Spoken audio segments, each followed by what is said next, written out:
What's up everyone? Magandang balita.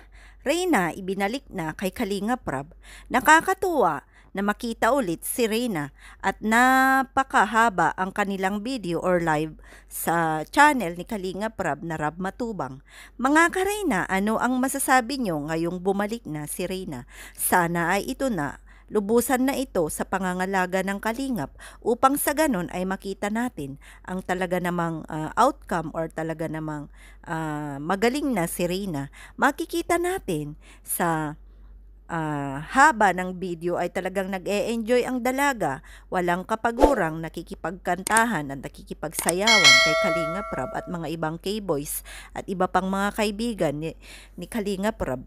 Nakakaaliw dahil napakagaling palang kumanta at sumayaw ni Kalingap Rab at talaga namang sumasabay nga si Reyna at nang kinanta ni Kalingap Rab ang pagsubok ay talagang sinabayan ni Reyna at lumabas nga ang totoong boses sa pagkanta ni Reyna na hindi katulad nung una na talaga namang parang whisper lang ang lumalabas sa kanyang boses.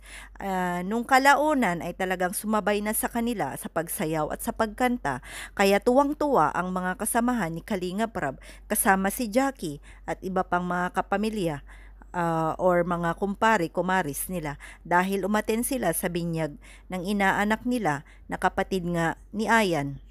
Sana ay tuloy-tuloy na nga ang recovery at improvement patungkol kay Reyna at sana ay manahimik na si Lolo Nestor sa ngayon. Sana ay hayaan na munang gumaling ang kanyang apo. Dahil kung mangyari man iyon sa lalong madaling panahon, ay mapapanood lahat ni Reyna ang mga taong nagmamalasakit sa kanya, mga taong nagmamahal, at syempre ang nag-alaga sa kanya, at isa na dyan si Mang Nestor.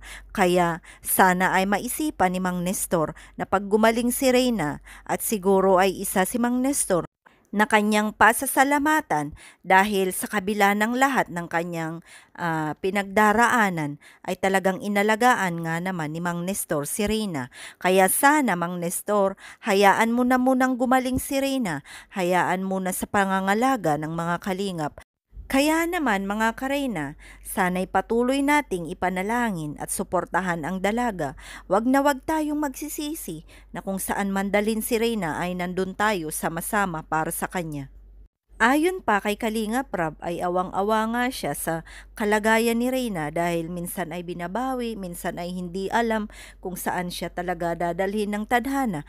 Kaya naman sa pangangalaga ng Kalingap ay mas kampante ang lahat, mas at is ang lahat, lalong-lalo na sa pangangalaga ni Roda na kung saan ay nakikita naman natin ang talaga namang improvement ni Reyna. At sana sa magkabilaang panig, anumang pangbabash, anuman ang palabas sa social media, ang mahalaga alam natin kung gaano natin kamahal ang dalaga dahil ang social media ay hindi na natin yan makokontrol.